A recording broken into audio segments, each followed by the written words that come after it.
তৃতীয় ধাপের উপজেলা পরিষদ নির্বাচনে ৮৭ উপজেলায় বিচ্ছিন্ন ঘটনা ছাড়া নির্বিঘ্নে ভোট গ্রহণ চলছে। সকাল ৮টা থেকে একটানা চলবে বিকেল ৪টা পর্যন্ত।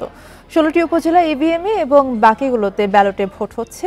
নির্বাচনে কোনো অপ্রীতিকর পরিস্থিতি এড়াতে নেওয়া হয়েছে কড়া নিরাপত্তা। এদিকে তৃতীয় ধাপে সকালে ভোটারদের উপস্থিতি কিছুটা বেশি দেখা যায়। দেশের ১ নম্বর গ্লুকোজ ব্র্যান্ড গ্লুকোম্যাক্স টি একই এনার্জিতে এলো নতুন প্যাকে। প্রথম ধাপের সকালের দিকে ভোট কেন্দ্রে উপস্থিতি কম থাকলেও তৃতীয় ধাপের ভোটের দিনে দেখা গেল কিছুটা ভিন্ন চিত্র। পছন্দের প্রার্থীকে বেছে নিতে বুধবার সকাল থেকেই কেন্দ্রে আসতে থাকেন ভোটাররা। ভোট দেওয়ার অপেক্ষায় লাইনে দাঁড়িয়ে নারী পুরুষ। বিচ্ছিন্ন কিছু ঘটনা ছাড়া ভোটের সার্বিক পরিবেশ নিয়ে সন্তোষ জানিয়েছেন ভোটাররা। ইভিএমে নির্বিঘ্নে ভোট দিতে পেরে খুশি বলেও জানান অনেকে। শত যোগ্য প্রার্থীকে নির্বাচিত করতে চান তারা। মনোনীতকে আমি 3টে ভোট দেওয়ার আছে, বিধান আছে। আমি 3টে ভোট 3 জনকে দিয়ে দিলাম।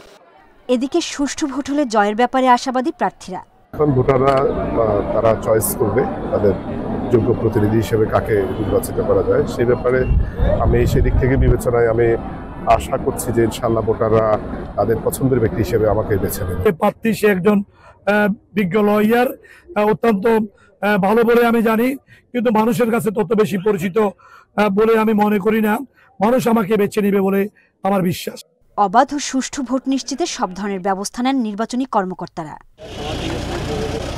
নির্বাচনের পরিবেশ শান্তিপূর্ণ রাখতে মোতায়েন করা হয় আইনশৃঙ্খলা বাহিনীর বিপুল সংখ্যক সদস্যকে।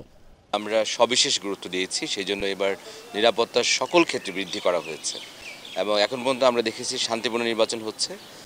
ফলাফল ঘোষণার পরেও যাতে করে এটা নিয়ে কোনো ধরনের কোনো অপ্রীতিকর ঘটনা না হয়, সংঘর্ষ না হয়, তার জন্য আমরা সবাই প্রস্তুত আছি। ঘূর্ণিঝড় রিমালের কারণে তৃতীয় ধাপের নির্বাচনে স্থগিত করা হয় 22টি উপজেলার ভোট গ্রহণ। সোহেলি জাহান, ইন্ডিপেন্ডেন্ট নিউজ।